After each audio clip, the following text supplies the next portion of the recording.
کہہ رہے ہیں کہ میں پڑھ دوں؟ ہاں ٹھیک. ان کا سوال ہے حضور کہ جو یہ آیت ہے وما کانا محمد آباء احد من رجالکم ولکن رسول اللہ وخاتم النبیین، برائے مہربانی اس آیت سے خاتم النبیین کا جو معنی احمدی کرتے ہیں اور جو غیر احمدی کرتے ہیں اس کا مختصراً موازنہ فرماویں.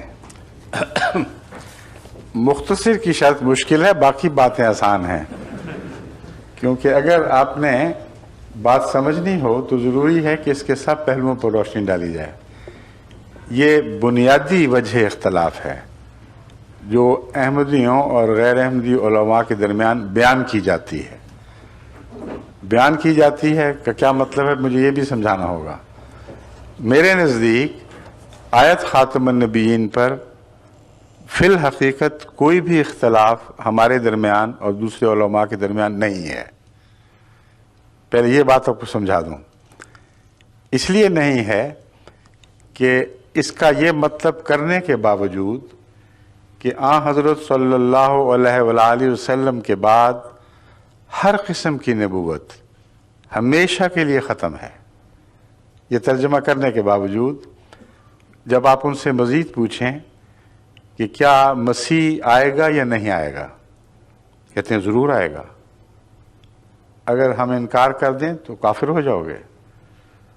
وہ نبی اللہ ہوگا یا اس کی نبوت آسمان پر ہی رہ جائے گی؟ وہ کہیں گے بلا استثناء ہر مولوی شیعہ ہو یا سنی یہ کہے گا کہ لازماً وہ نبی اللہ ہوگا. جو اس کی نبوت کا انکار کرے گا وہ دائرہ اسلام سے خارج ہوا. ٹھیک ہے نا یہ بات؟ اب بتائیے، ہم بھی تو مسیح کو نبی اللہ کہہ رہے ہیں. ہم حضرت مسیح موعود علیہ السلام کو مسیح موعود مانتے ہیں. وہ کہتے ہیں مسیح موعود مانو، نبی اللہ کیوں مانتے ہو؟ اور جو ان کا آنے والا ہے اس کو ابھی بھی نبی اللہ، خود بھی نبی اللہ مانتے ہیں. تو اختلاف کیا ہوا؟ آیت خاتم النبیین کے ہوتے ہوئے بھی یہ تمام علماء بغیر استثناء کے اس مسیح کو جو ان کے نزدیک ابھی نہیں آیا لیکن کل پرسوں کبھی تو آئے گا، وہ کہتے ہیں جب آئے گا وہ ضرور نبی اللہ ہوگا. پھر ہم پوچھتے ہیں اختلاف کیا ہے؟ وہ کہتے ہیں اختلاف پھر اتنا بنا کہ ہمارا عقیدہ یہ ہے کہ حضرت صلی اللہ علیہ وآلہ وسلم کے بعد کسی امتی کو نبی کا لقب عطا نہیں ہو سکتا، نبی نیا نہیں بن سکتا. وہ کہتے ہیں اس لیے پرانا نبی آئے گا. اب اس بات میں کوئی ادنا سا بھی غور کرے تو ایک حیرت انگیز تضاد معلوم ہوتا ہے اور ایک بے عقلی کی بات معلوم ہوتی ہے. اگر نبی آنے بند ہو گئے ہیں تو کیوں بند ہوئے؟ ایک ہی وجہ ہے، وجہ فضیلت اگر اس کو کہا جا سکتا ہے، کہ ایسا نبی آیا جس کے بعد ہمیشہ کے لیے نبوت کی ضرورت ختم ہو گئی. اگر وہ یہ مانیں تو ان کے اور ہمارے درمیان پھر اختلاف ہوگا، مگر ضرورت کے وہ بھی قائل ہیں، ہم بھی قائل ہیں. ہم بھی کہتے ہیں نبوت کی ضرورت رہے گی اور یقیناً آپ بھی یہی مان رہے ہیں کہ ضرورت ہوگی. تو اختلاف یہ نہیں ہے کہ نبی آئے گا کہ نہیں، اختلاف یہ ہے کہ امتی کو نبی بنایا جائے گا یا موسیٰ کی امت سے ادھار مانگا جائے گا. یہ فرق ہے صرف. اس میں خاتم النبیین کا فرق کہاں سے ہو گیا؟ صرف اتنا فرق ہے. اور میں تکرار کرتا ہوں اس بات کی، آپ بے شک پوچھ کے دیکھ لیں، وہ تمام کے تمام ایک نبی کی ضرورت کو مانتے ہیں، جانتے ہیں کہ ایک نبی ضرور آئے گا. وہ کون ہوگا یہ بحث ہے. ہم کہتے ہیں امت محمدیہ میں پیدا ہوگا اور اس کو نبوت کا لقب ملے گا. وہ کہتے ہیں امت محمدیہ میں کوئی ماں نبی پیدا نہیں کر سکتی اب، اس لیے اللہ کی مجبوری ہے گویا کہ چونکہ نبوت کی ضرورت پیش آ گئی، نبی بن نہیں سکتا. خدا نے ایک پرانا نبی اٹھا رکھا ہے، اور وہ نبی کون ہے؟ موسیٰ کی امت کا نبی. وہ نبی جس کو قرآن کریم آج بھی یہی فرما رہا ہے، رسولاً الی بنی اسرائیل۔ مسیح کون ہے؟ بنی اسرائیل کا رسول۔ اب اگر ان کا مسیح اتر بھی آئے تو نبوت والی بات تو پھر بھی وہی رہے گی، پرانا آئے یا نیا آئے، جو پرانا آئے گا وہ رخ نہ ڈالے گا نبوت میں۔ امت محمدیہ میں نبی کا پیدا ہونا آن حضرت صلی اللہ علیہ وآلہ وسلم کی عزت کے خلاف نہیں ہے۔ باہر سے قرض مانگنا، ضرورت ہو اور گھر میں بچہ نہ سنبھال سکے اس ضرورت کو، یہ امت محمدیہ کی گستاخی ہے۔ اگلی بات جب اور کھولتا ہوں تو پھر آپ حیران رہ جائیں گے کہ اس عقیدے کو سن کر آپ کے دل میں توجہ کیوں نہ پیدا ہوئی کہ اس کو سوال تو کر کے دیکھیں کہ کیا عقیدہ ہم لوگوں کی طرف منسوب ہو رہا ہے، یعنی آپ کی طرف مولوی یہ بات منسوب کر رہے ہیں۔ جب آپ ان کے پیچھے لگے تو ان کے عقیدے کے پیچھے بھی لگ گئے۔ وہ یہ کہتے ہیں کہ مسیح پرانا اترے گا، وجہ یہ ہے ضرورت ہے، اور اگر بے ضرورت نبی رکھا ہوا ہے تو پھر یہ خدا کی عقل کے خلاف بات ہے۔ ضرورت ہے تو نبی آئے گا، پرانا آئے گا۔ اگر آپ قرآن سے اس نبی کو جو اترے گا یہ آیت نکال کے دکھا دیں کہ رسولاً الی بنی اسرائیل، تو وہ کیا جواب دے گا آپ کو؟ وہ یہ کہے گا کہ اب میری نبوت پھیلا دی گئی ہے، پہلے میری نبوت محدود تھی، تو پھر نئی نبوت ہو گئی۔ پہلی نبوت کہاں رہی؟ پہلی نبوت محدود بنی اسرائیل کی نبوت ہے، اور جب تک اس کو نئی نبوت عطا نہ ہو وہ امت محمدیہ میں آ کر حکمرانی نہیں کر سکتا۔ آن حضرت صلی اللہ علیہ وآلہ وسلم اور پہلے نبیوں کے درمیان ہم جب فرق دکھاتے ہیں تو ایک بڑا اہم اور بنیادی فرق یہ بتاتے ہیں کہ رسول اللہ صلی اللہ علیہ وآلہ وسلم پہلے اور واحد نبی ہیں جو تمام بنی نوع انسان کے نبی بنائے گئے۔ اس سے پہلے کبھی کسی کو تمام بنی نوع انسان کی حکمرانی نہیں بخشی گئی۔ ایسی قطعی اور حقیقی بات ہے کہ اس پر متعصب سے متعصب مولوی بھی اختلاف رائے نہیں رکھ سکتا۔ درست ہے، عیسیٰ ان میں تھے کہ نہیں تھے؟ اگر تھے تو یہ انقلاب کب آیا کہ عیسیٰ جو بنی اسرائیل کا محدود نبی تھا وہ محمد رسول اللہ کی عالمی نبوت میں شریک ہو گیا؟ شریک وہ ہوتا ہے جو باہر سے آتا ہے۔ بیٹا اپنے باپ کی دولت میں وارث کہلاتا ہے، شریک نہیں ہوا کرتا۔ اس لیے جو ہمیں جو کہتے ہیں شرک فی النبوت کرتے ہو، خود مشرک فی النبوت ہیں اور اول درجے کے۔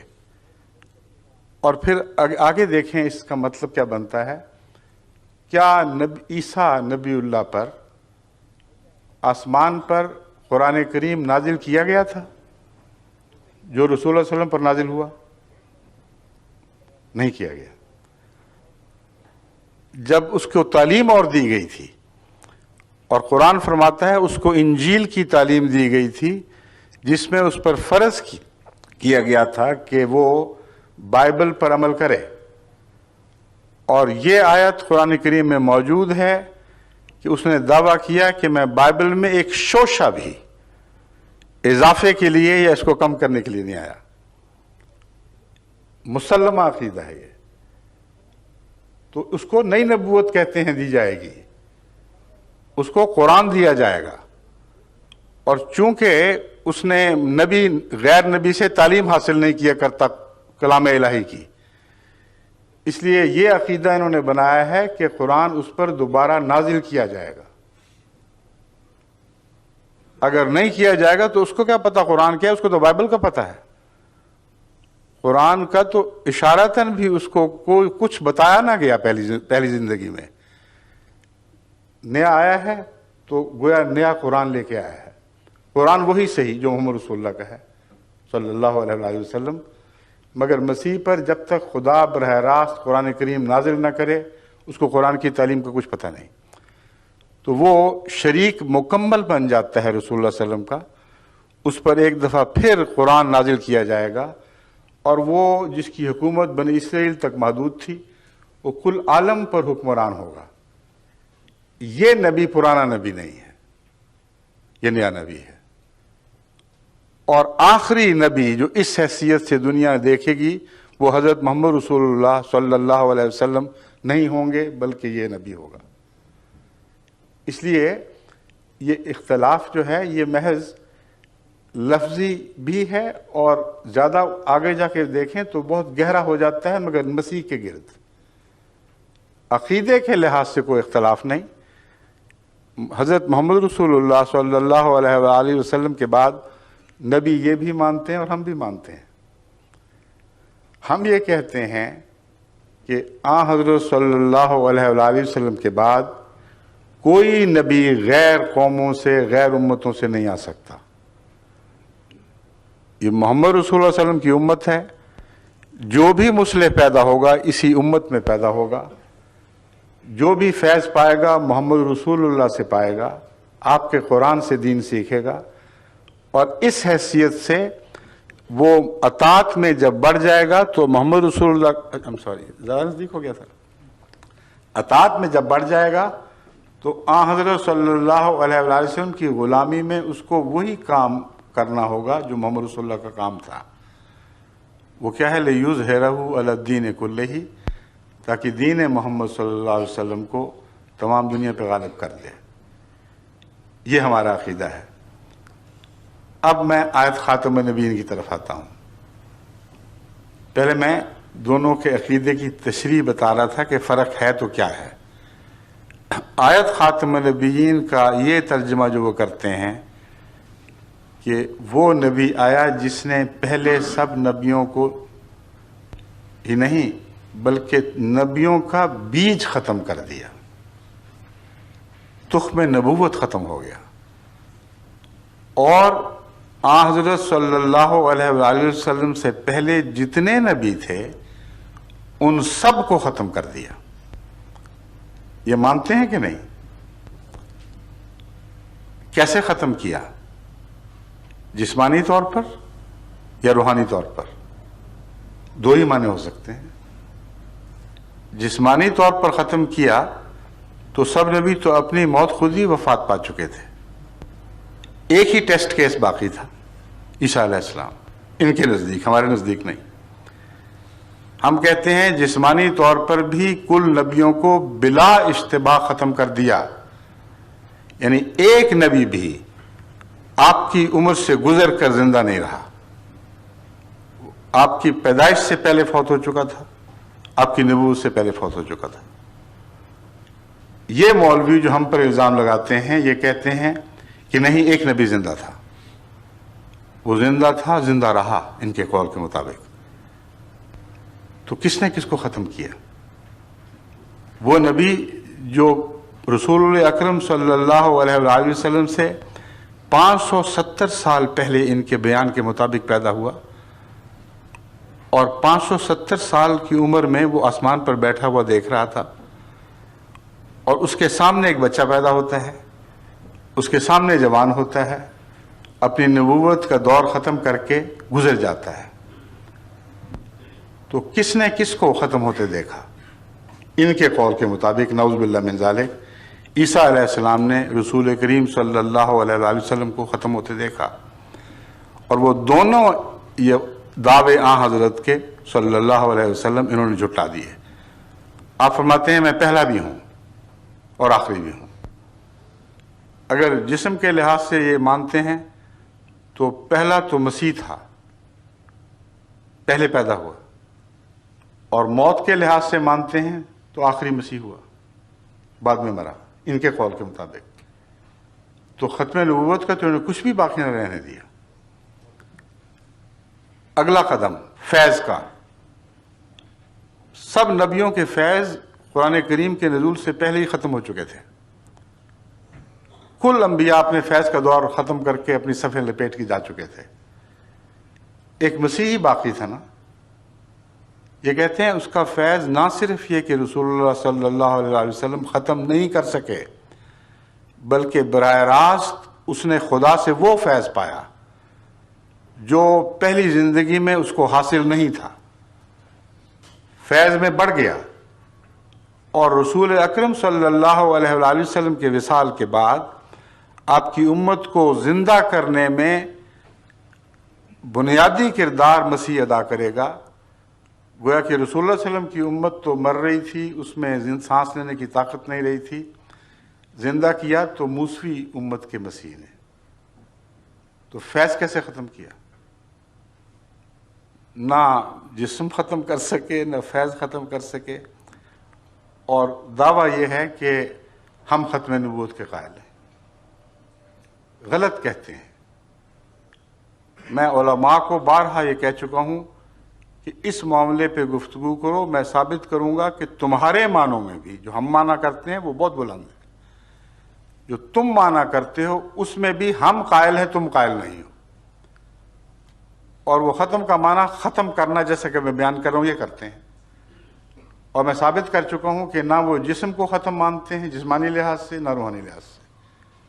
جماعت احمدیہ دونوں لحاظ سے حضرت صلی اللہ علیہ وآلہ وسلم کو خاتم مانتی ہے، اور قرآن کریم میں خاتم النبوت نہیں لکھا گیا، خاتم النبیین لکھا گیا ہے۔ النبیین، جتنے بھی نبی تھے کلہم، ان سب کو محمد رسول اللہ صلی اللہ علیہ وآلہ وسلم نے ختم فرما دیا۔ اور ہم کہتے ہیں کہ عیسیٰ آپ سے پہلے وفات پا چکے تھے، اس لیے کوئی نبی بھی جسمانی لحاظ سے آپ سے آگے نہیں نکل سکا۔ روحانی فیض آپ کی امت تک محدود رہا، اور اس میں بھی عیسیٰ کو تو یہ بھی توفیق نہ ملی کہ 30 سے زیادہ اپنے متبعین پیچھے چھوڑ کر جاتا، اور روحانی لحاظ سے بہت قربانی کرنے والا مگر کامیابی کے لحاظ سے ایک بے طاقت نبی دکھائی دیتا ہے۔ اس کے وصال کے بعد لمبے عرصے کے بعد پھر رفتہ رفتہ خدا نے غلبہ عطا کیا ہے، مگر زندگی میں حضرت عیسیٰ علیہ السلام کو یہ شرف نصیب نہ ہوا۔ حضرت محمد رسول اللہ صلی اللہ علیہ وآلہ وسلم کو زندگی میں یہ شرف نصیب ہوا کہ آنکھیں بند نہیں کیں جب تک عرب میں وہ انقلاب برپا نہ کر دیا جس کا بیڑا تنہا اٹھایا تھا، اور حیرت انگیز انقلاب تھا جو عرب کی حدوں سے چھلانگ لگا کر ایک طرف کسریٰ کی حکومت میں داخل ہو چکا تھا، دوسری طرف قیصر کی حکومت میں داخل ہو چکا تھا۔ رسول اللہ علیہ وسلم کی زندگی میں یہ واقعہ ہوا ہے۔ تو اس نبی کی خدمت کی امت کو زندہ کرنے کے لیے مسیح کو لایا جانا تھا۔ ایک لغو خیال ہے، جماعت احمدیہ اس کو رد کرتی ہے، اس کو آیت خاتم النبیین کے منافی قرار دیتی ہے۔ ہم کیا معنی سمجھتے ہیں؟ اول وہ معنی سمجھتے ہیں جو عربوں میں رائج تھے اور آج بھی رائج ہیں۔ خاتم کا لفظ قرآن نے ایجاد نہیں فرمایا، ایک عرب محاورے کو استعمال فرمایا ہے جس کو سب عرب جانتے تھے۔ خاتم کا لفظ عرب بہترین کے معنوں میں استعمال کرتے ہیں، جس سے اوپر کوئی نہ ہو، یعنی مقام کے لحاظ سے آخری ہو۔ چنانچہ ابو علی سینا جو مشہور طبیب بلکہ اطباء کے باپ مانے جاتے ہیں، ان کو خاتم الاطباء لکھا جاتا ہے۔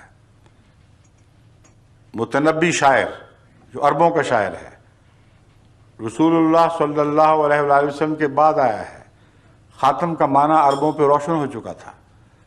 اس کے باوجود اس کے دیوان اٹھا کر دیکھ لیں، خاتم الشعراء المتنبی، تمام شعراء کا خاتم۔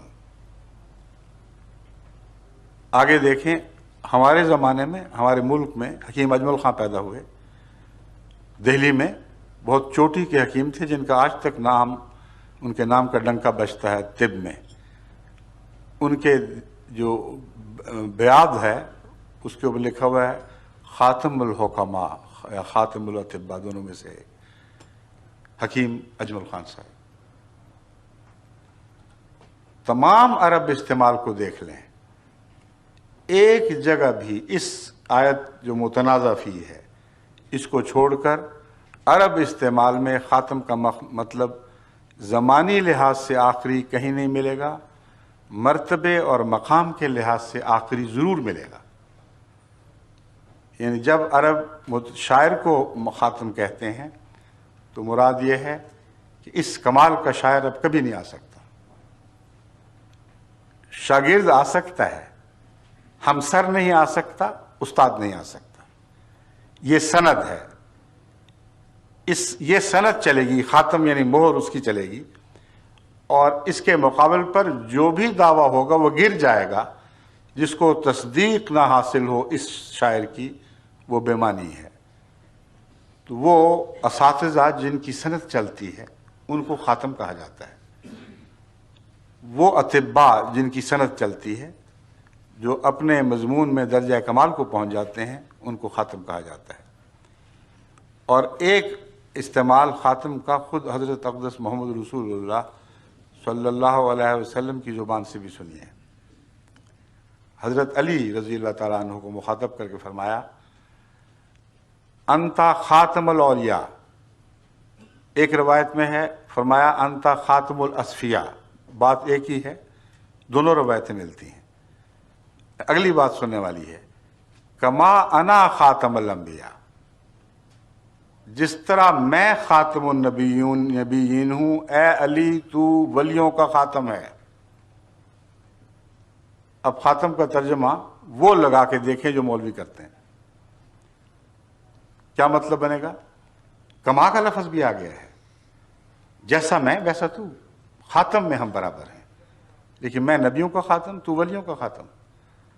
تو مطلب یہ بنے گا کہ اے علی، جس طرح میرے آنے کے بعد، یعنی ان مولویوں کے ترجمے کے لحاظ سے، جس طرح میرے آنے کے بعد ہر قسم کی نبوت کی عطا ختم ہو چکی ہے، ہاں پرانا نبی آ سکتا ہے، اس طرح اے علی میرے بعد، تیرے بعد ولایت کی صف اسلام سے لپیٹ دی جائے گی.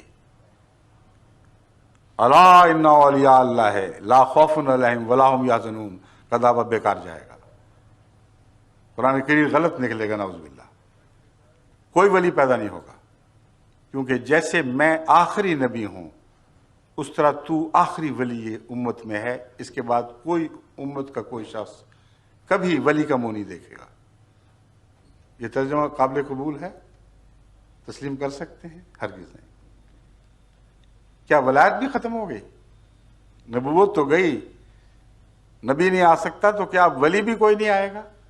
کیونکہ رسول اللہ صلی اللہ علیہ وسلم نے فرمایا ہے علی کو کہ اے علی تو خاتم الاولیاء ہے.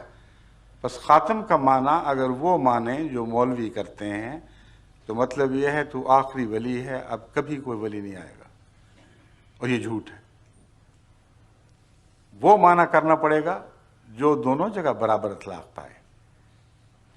گز کپڑوں سے تو نہیں بدلا کرتا، گز تو اتنا ہی رہتا ہے. ریشم ناپو یا کھدر ناپو. اس لیے لفظ خاتم وہی ہے جو دونوں جگہ برابر استعمال ہوگا. جماعت احمدیہ کے نزدیک خاتم کے معنی جو معروف اور رائج ہیں وہ یہاں چلتے ہیں. ایک معنی میں نے بتایا ہے سب سے اوپر، سب سے بالا، جس کا مسلک آخری مسلک شمار ہو، جو آخری مانوی سند بن جائے. تو مراد یہ ہے کہ جس طرح میں نبیوں کے لیے ایک سند بن گیا ہوں، میرے حوالے کے بغیر کوئی نبی سچا نہیں ہو سکتا. جب تک میرے آثار اس میں نہ پائے جائیں، جب تک میری تصدیق نہ پائی جائے، کسی کی نبوت سچی نہیں. اس طرح ولایت میں جو تیرا مخالف ہوگا، جس میں تجھ سے مخالف آثار ولایت ہوں گے اور وہ کہے گا میں ولی ہوں، وہ جھوٹ بولتا ہے. اس نقطے کو سمجھ کر تمام جھوٹے صوفیاء کا پول کھل جاتا ہے. وہ جو حضرت علی کے پیراؤ ہو کر ملتان میں ناچتے پھرتے ہیں اور چمٹے بجاتے ہیں اور علی کا نعرہ بلند کرتے ہیں، وہ حضرت علی رضی اللہ تعالیٰ عنہ کی سنت کے مخالف چل کر ثابت کر دیتے ہیں کہ وہ ولی نہیں ہے، کیونکہ حضرت محمد رسول اللہ صلی اللہ علیہ وسلم نے حضرت علی کو خاتم الاولیاء قرار دے دیا. بس اگر حکمت سے بات سمجھیں تو بڑے فوائد ہاتھ آتے ہیں. اگر بے حکمت کی بات کر کے تعصب کے پیچھے چلیں تو سارا فیض ہاتھ سے جاتا رہتا ہے. اب آگے چلتے ہیں. لفظ خاتم کے اور کیا معنی ہیں؟ انگوٹھی جس کے اوپر کچھ لکھا ہو کہیں لگائیں تو وہ مہر تصدیق بن جاتی ہے۔ یہ بہت ہی عظیم الشان دعویٰ ہے جس کی نظیر دنیا میں کسی نبی میں نہیں ملتی۔ حضرت صلی اللہ علیہ وآلہ وسلم کو تمام انبیاء کا مصدق قرار دیا گیا ہے۔ مانوی لحاظ سے پہلے بتا چکا ہوں، اب ظاہری معنوں سے بھی مصدق قرار دیا گیا۔ آپ کی مہر تصدیق ہو تو نبی ہے، ورنہ نہیں ہے۔ اور میں بارہا مذاہب کو چیلنج دے چکا ہوں، آج تک کسی ایک نے بھی اس کے جواب میں کچھ پیش نہیں کیا۔ وہ یہ ہے کہ ایک نبی مجھے دکھاؤ کل عالم میں جس نے کل عالم کے نبیوں کی تصدیق کی ہو۔ محمد رسول اللہ صلی اللہ علیہ وآلہ وسلم کے سوا ایک بھی نہیں ہے۔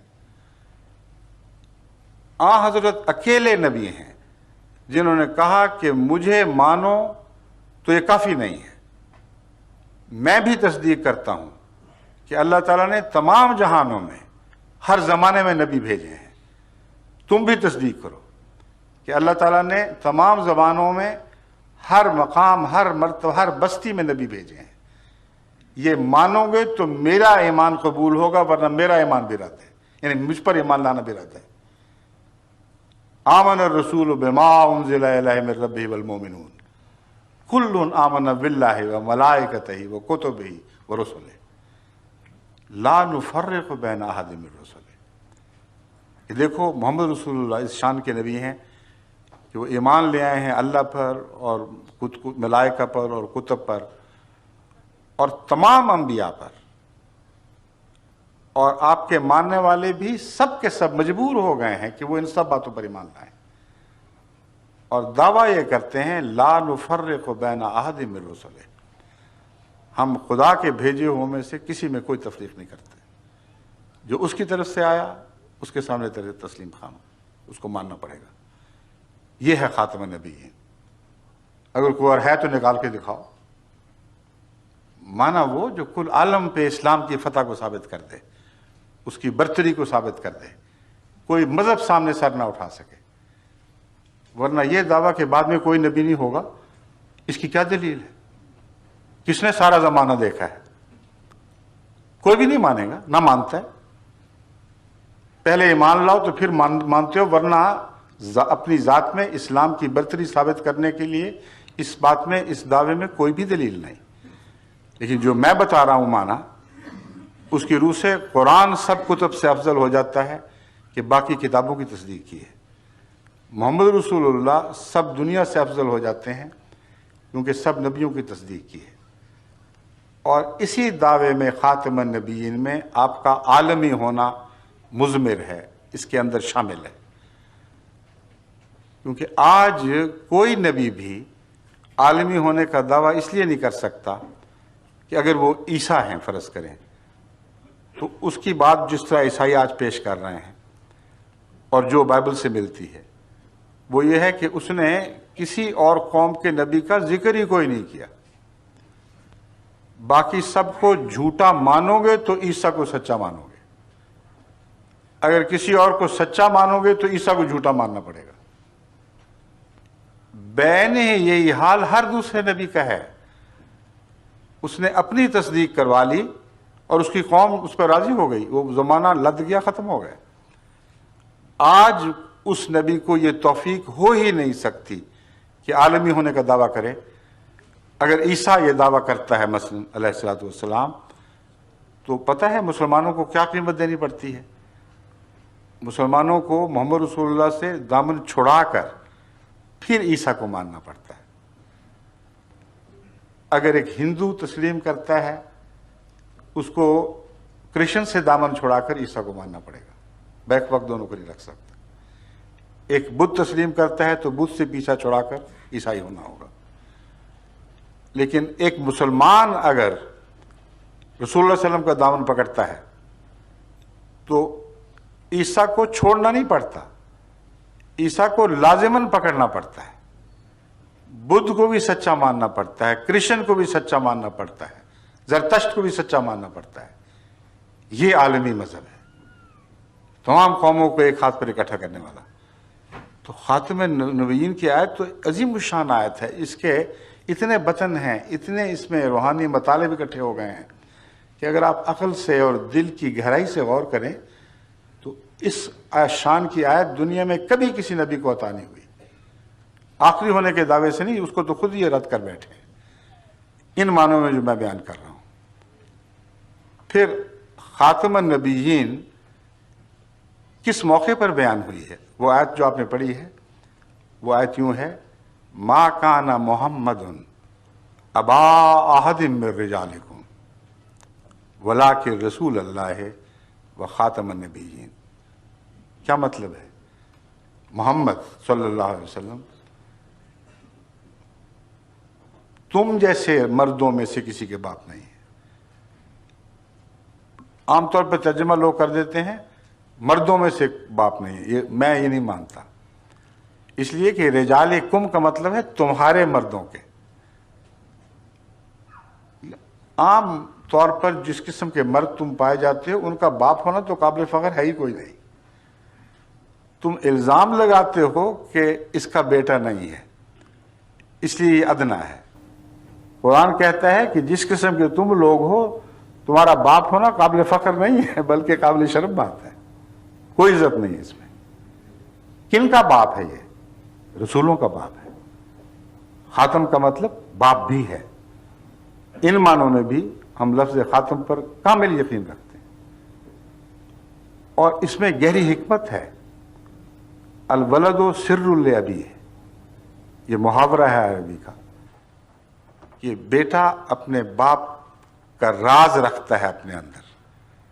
اس زمانے میں تو جینز ایجاد نہیں ہوئی تھی، جو صلی اللہ علیہ وسلم کے زمانے میں جب خاتم النبیین کی آیت نازل ہوئی ہے تو یہ دعویٰ کسی بظاہر کسی سائنٹیفک فیکٹ پہ مبنی نہیں تھا، مگر آج زمانے نے کھول دیا ہے کہ بیٹا باپ کی صفات سے پہچانا جاتا ہے۔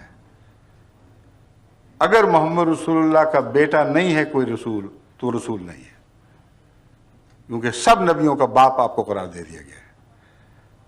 بس خاتم ان معنوں میں کہ اس کی تصویر آپ کو نبیوں میں دکھائی دے گی، ہر سچے نبی میں تم محمد رسول اللہ کا عکس دیکھو گے، اگر نہیں دیکھو گے تو وہ جھوٹا ہے۔ کتنا عظیم الشان معنی ہے خاتم النبیین کا۔ یہ معنی کرنا کہ خاتم النبیین نے دوسرے سب نبیوں کا فیض ختم کر کے اپنا فیض بھی بند کر دیا، سب سے بڑی جہالت ہے۔ ایسی جہالت ہے جس کو قرآن کھلے بندوں جھٹلا رہا ہے۔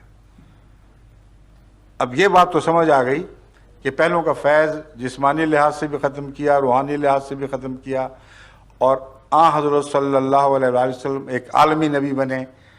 آپ کی ختم سے نبی پہچانے جائیں گے، آپ کی تصدیق سے پتہ لگے گا کہ کون نبی ہے جس کی ادائیں آپ سے ملتی ہیں وہی سچا ہے، جس کی ادائیں مخالفانہ ہیں وہ سچا ہو ہی نہیں سکتا، کیونکہ سب نبیوں کے باپ ہیں آپ۔ اب اگلا سوال یہ ہے کہ آپ کا کوئی اپنا روحانی بیٹا بھی ہوگا کہ نہیں، یا وہ بھی ختم کر دیے؟ سب کے فیض ختم کیے، اپنا بھی ختم کر بیٹھے تو ہاتھ کیا آیا دنیا کو؟ اس سے تو پرانے ادنا ہی کافی تھے جن کا فیض جاری رہتا۔ قرآن کریم فرما رہا ہے کہ حضرت صلی اللہ علیہ وآلہ وسلم سب نبیوں کا فیض ختم کر کے اپنا وہ فیض جاری فرما چکے ہیں جس میں کسی انعام کی کمی نہیں ہے۔ یہ آیت کریمہ جو سورہ نساء سے لی گئی ہے، جو میں ابھی آپ کے سامنے پڑھتا ہوں، یہ ختم نبوت کے موضوع پر ایک آخری فیصلہ ہے، قطعی فیصلہ ہے۔ سورہ النساء میں یہ آیت ہے، وَمَن يُطِعِ اللَّهَ وَالرَّسُولَ فَأُولَٰئِکَ مَعَ الَّذِينَ أَنْعَمَ اللَّهُ عَلَیْہِم۔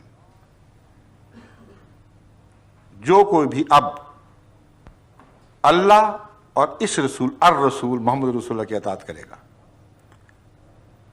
کیا ہوگا؟ اس کو سزا ملے گی، انعام ملیں گے۔ پہلے نبیوں کی اطاعت کے مقابلے پر کم انعام ملیں گے، یا کم سے کم وہ تو ملیں جو پہلے نبیوں کی اطاعت سے ملتے رہے، مگر شان میں ان سے بڑھ کر۔ یہی دعویٰ یہ آیت کریمہ کر رہی ہے.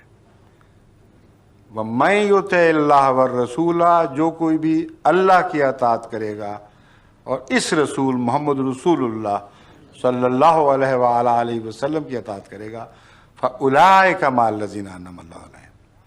اب صرف یہی لوگ ہیں جن کو اللہ انعام عطا کرے گا، باقی سب کی چھٹی ہو گئی. خاتم کا مطلب غیروں کے چشمے بند، اپنا جاری. اب فیض لینا ہے تو اس کے پیچھے لگو.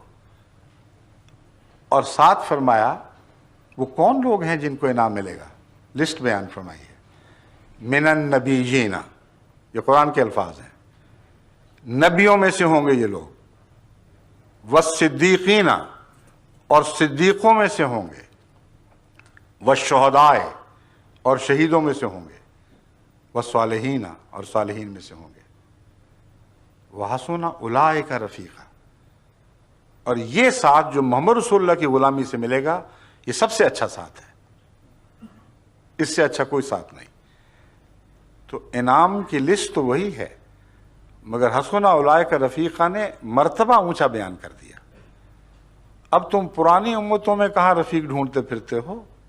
حسن اولئک رفیقا.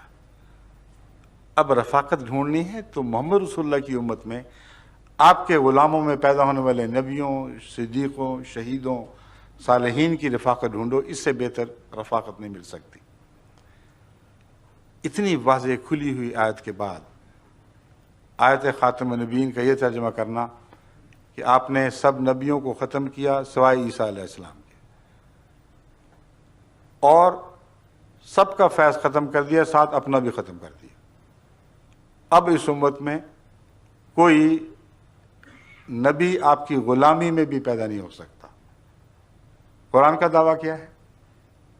غلامی میں پیدا ضرور ہو سکتا ہے مگر صرف نبی نہیں. ہر مرتبہ شان، ہر مرتبہ انعام اب محمد رسول اللہ کی غلامی سے وابستہ ہو چکا ہے. صرف نبوت بند نہیں ہوئی، خاتم صدیقیت بھی بند ہے، شہادت بھی بند ہے، صالحیت بھی بند ہے، مگر غیروں کی. محمد رسول اللہ کی غلامی میں نہ یہ بند، نہ وہ بند، نہ وہ بند. بس غلام نبی کا تو اعلان کر رہی ہے یہ آیت. اور بجائے اس کے کہ پرانے موسیٰ کے غلام کو محمد رسول اللہ کی امت کا فیض رسان بناؤ، اگر غیرت ہے تو قرآن کے اس معنی کو تسلیم کرنا لازم ہے کہ جب ضرورت ہوگی محمد رسول اللہ کے غلاموں میں سے وہ اٹھے گا جسے خدا فیض نبوت عطا کرے گا، مگر محمد رسول اللہ کی امت کے دائرے میں اور غلامی کے صدقے. یہ ہمارا عقیدہ ہے. اگر یہ نعوذ باللہ من ذالک حد کے رسول ہے تو پھر اس عتیق عقیدے کو پکڑے رکھیں کہ محمد رسول اللہ کی امت میں تو سب ناکام ہو جائیں گے، موسیٰ کا غلام ڈھونڈنا پڑے گا، نیا قرآن لے کے آئے گا، یعنی دوبارہ قرآن نازل ہوگا، اور آخری فیض رسان جو دنیا دیکھے گی وہ عیسیٰ علیہ السلام ہوں گے. پھر وہ خاتم النبیین ہوئے، نہ کہ محمد رسول اللہ. سمجھ گئے؟ گزرے ہوئے 100 سال کی تاریخ گواہ ہے، سائے کی طرح سایہ فگن ہم پہ خدا ہے. گزرے ہوئے 100 سال کی تاریخ گواہ ہے، سائے کی طرح سایہ فگن ہم پہ خدا